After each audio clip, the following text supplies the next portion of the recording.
นี่ยาทุกสิ่งใส่หมดโอ้โหดีที่มันยาเนี่ยก็ให้กินเราเดี๋ยวนี้มันมีแต่กินมีเงินหลายเลยเอาพ่อแม่พี่น้องเนาะพอดีเบาแก้วก็เปิดคลิปเปิดภาพก็อยู่ที่บ้านน้องปิ่นพี่น้องเนาะที่ว่าเบาแก้วสิ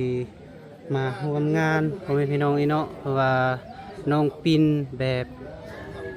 เพิ่นเฮ็ดสังฆทานพี่น้องเนาะถือว่าสังฆทานส่งให้ผัวที่รับลงแล้วพ่อแม่พี่น้องเนาะเพราะว่าเพิ่นก็สิได้กลับเมืองกลับบ้านแล้วพ่อแม่พี่น้องเนาะยังอีกโบดนเพิ่นก็อาจจะได้กลับเมืองกลับบ้านเพิ่นแล้วพ่อแม่พี่น้องเนาะคนอื่นก็ขาบทักทายสบายดีและสวัสดีเด้อพ่อแม่พี่น้องที่บ่สุขสุขคนบ่ว่าอยู่ในหรืออยู่ต่างประเทศก็ยินดีต้อนรับเข้าสู่ซองเบาแก้วคือเก่าพ่อแม่พี่น้องเนาะดีเบาแก้วก็มาแบบ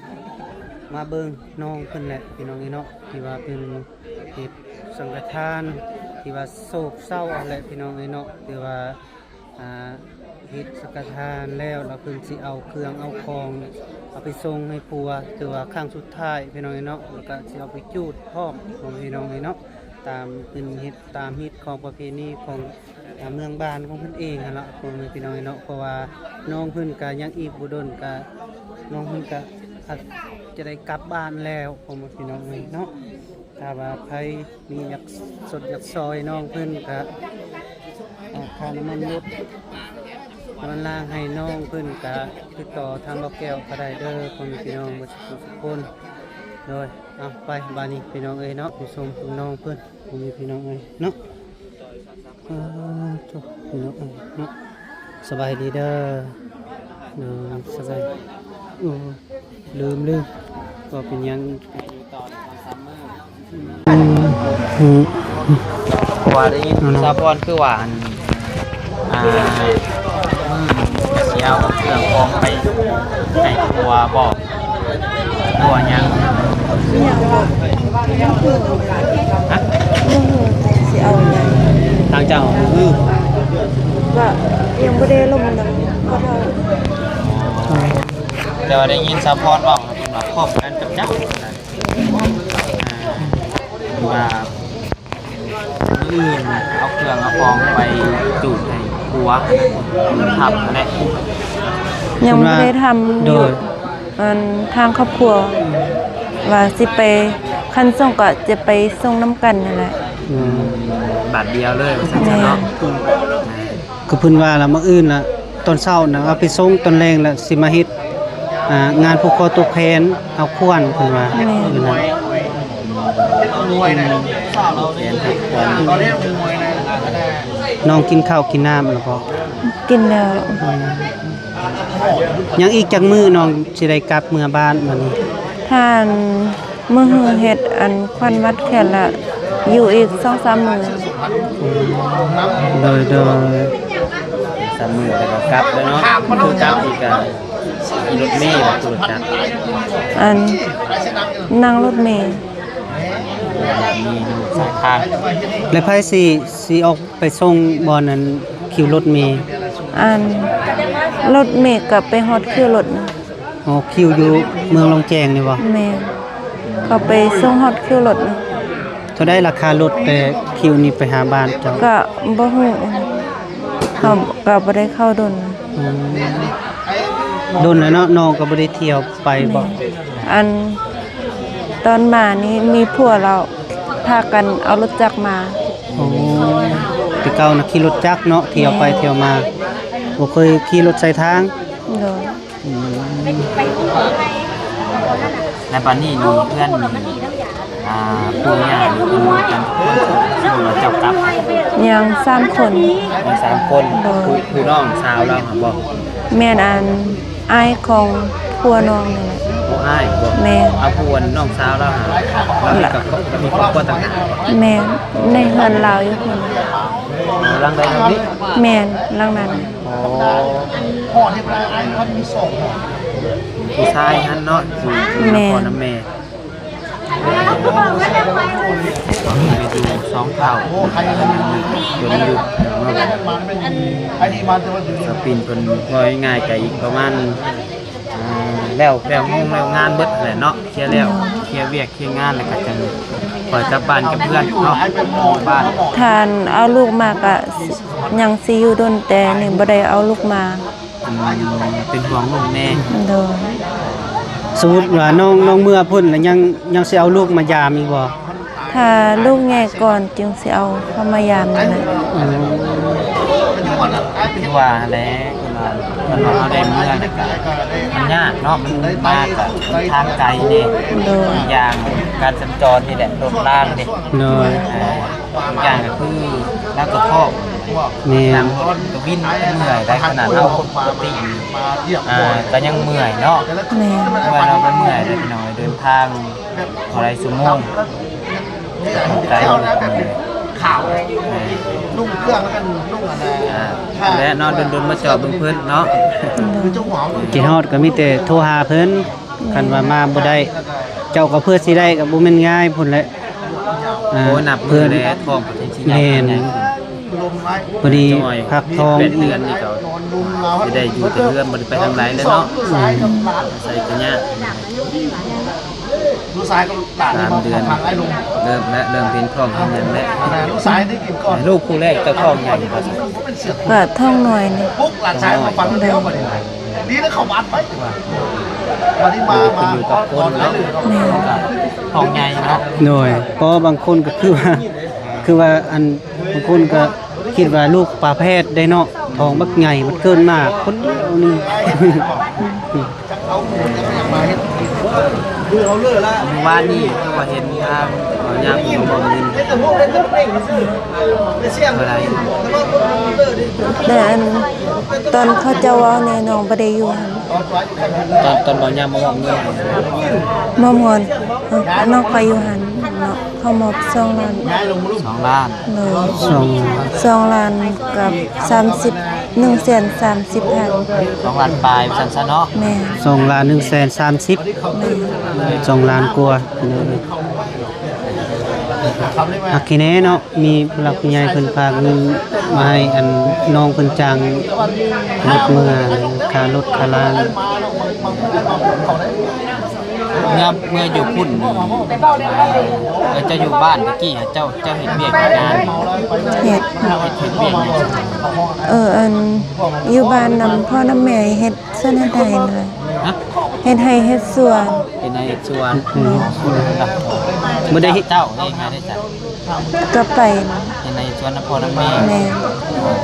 ตอนเราอีมานี่เฮาไปเฮ็ดเวียกอยู่ไทยเฮ็ดเวียกอยู่ไทยแล้วมาอยู่เฮือนประมาณ 4-5 คืนนี่เลยเราก็มาเฮ็ดเวียกอยู่นี่ต่อ โอ้ก่อนที่ว่าพัวสิมาบ้านนี้เจ้าไปเฮ็ดเวียกอยู่ไทยพุ่น แม่ อ้าว เฮ็ดเวียกอยู่ไทยประมาณ2 เดือนไปเฮาก็มาบ้านแล้วเราก็มาเฮ็ดเวียกอยู่นี่ต่อ กายส่วนเจ้าเลยลงมาได้ปึ๊บ สาวปิ่นน่ะเพิ่นไปเฮ็ดสวนครัวก็ไปนำบ่ แม่น โอ้พากันไปเฮ็ดเวียกอยู่ไทยนำกัน โดย โอ้ก่อนหน้าที่ว่าเพิ่นสิผัวเพิ่นสาวปิ่นกับผัวสิแยกกันอยู่เนาะแยกกันมาบ้านไปเฮ็ดเวียกอยู่ไทยหาเงินอยู่ไทย2 เดือนปลาย แม่ ไปเฮ็ดเวียกอยู่ ไปตัดอ้อย อ้อย ขอโทษเนี่ยได้เท่าไหร่เป็นตัดน้อย เฮามีแต่เฮาบ่เราเขาบ่ได้เป็นเดือนเขาไล่แต่อันเฮาได้หลายก็ได้หลายคันเฮาได้น้อยก็ได้น้อย อ๋อได้เป็นมัดเป็นอัน แม่ นั้น เป็นว่า ได้ ตาม เป็น ประเทศได้ กองหนึงมี60 เล่มกองหนึงมี60 เล่ม กองมี60ลำ แม่ 60ลำแสดงว่าตัดเป็นวันไปตัดได้หลายก็ได้หลายอ่ะนะได้เงินหลายมันคือหลาย จากมาแต่ไทยผัวเพิ่นมาอยู่มาหาเงินอยู่บ้านเนาะก่อนที่จะทำ ข้ามพอยังเมื่อยนะข้ามคุณก็เมื่อยนะเลิกแล้ว ขอโทษเด้อเนาะอันเจ้าคือหน้าตาคือนางแสงเดือนผู้เป็นทหารนะ คืออีหลีใดแล้วก็คนอยู่พุ่นใด บ่เคยเห็น บ่เคยเห็นบ่มีฮู้ เองมีนายเชงมาสิว่าได้เนาะ ก็คืออีหลีใดหน้าตาน้องเพิ่นนะพี่น้องเอ้ยเนาะก็อยากถามหน่อยนึงพี่น้องเอ้ยก็คิดว่าเป็นพี่น้องกันซะดอกก็เลยถามน้องเพิ่น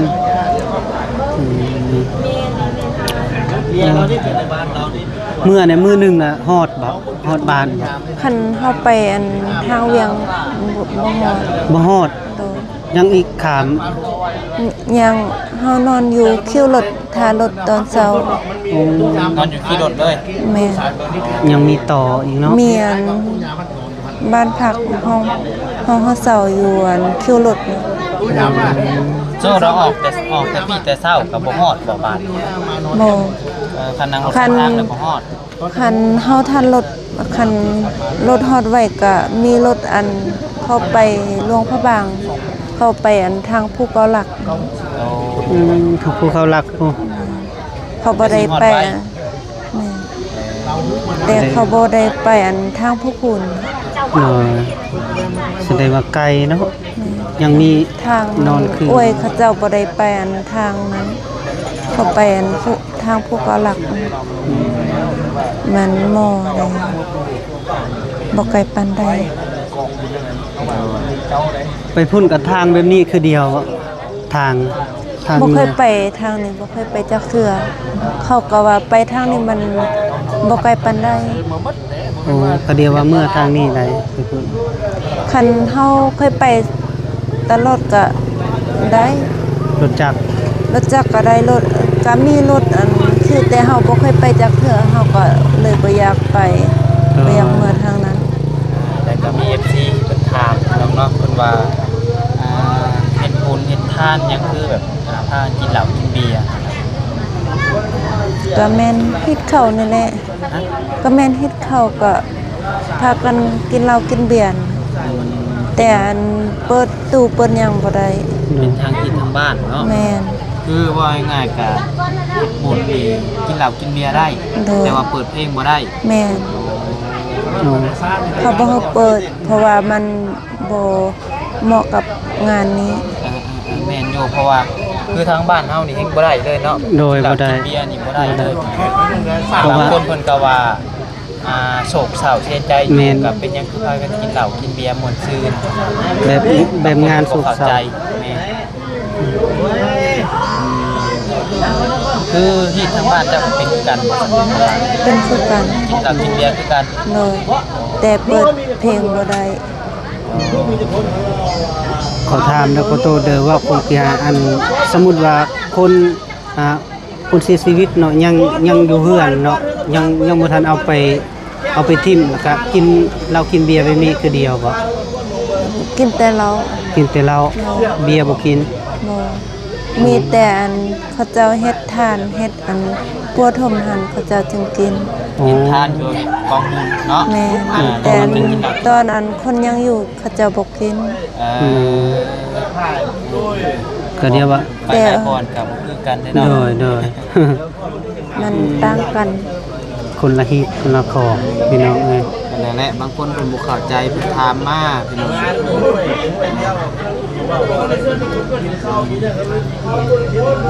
คือ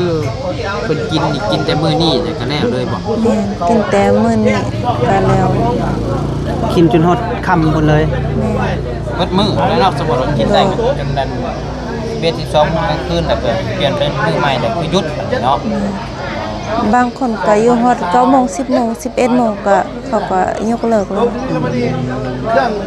เพิ่นสิบ่ลิ้นไผต่ออีกบ่คืออยู่เพื่อนน้องพร บ่ได้ดินไผ บ่ฮู้นำเขาเจ้าบ่ลินคันเขาเจ้าอยากลินเขาก็บอกให้เฮาซื้อเฮาไปซ่อม เนาะ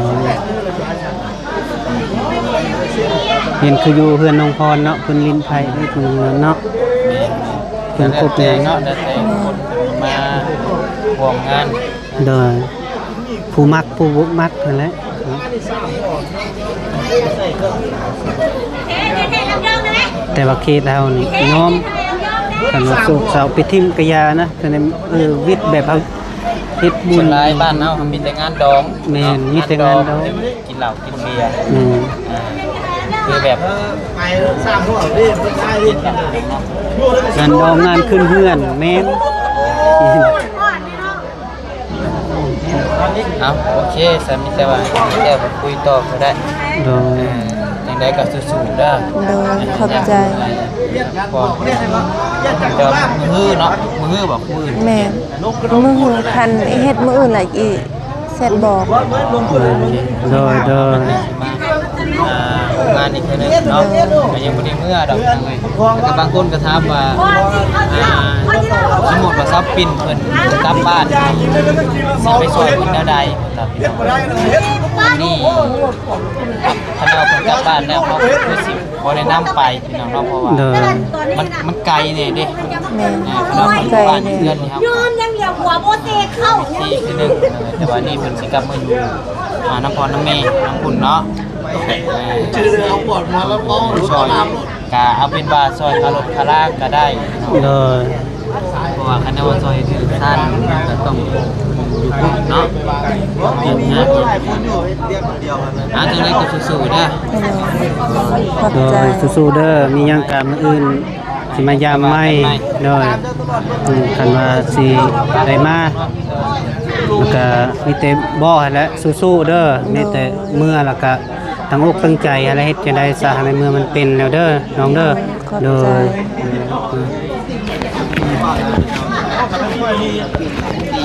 ผมได้เลย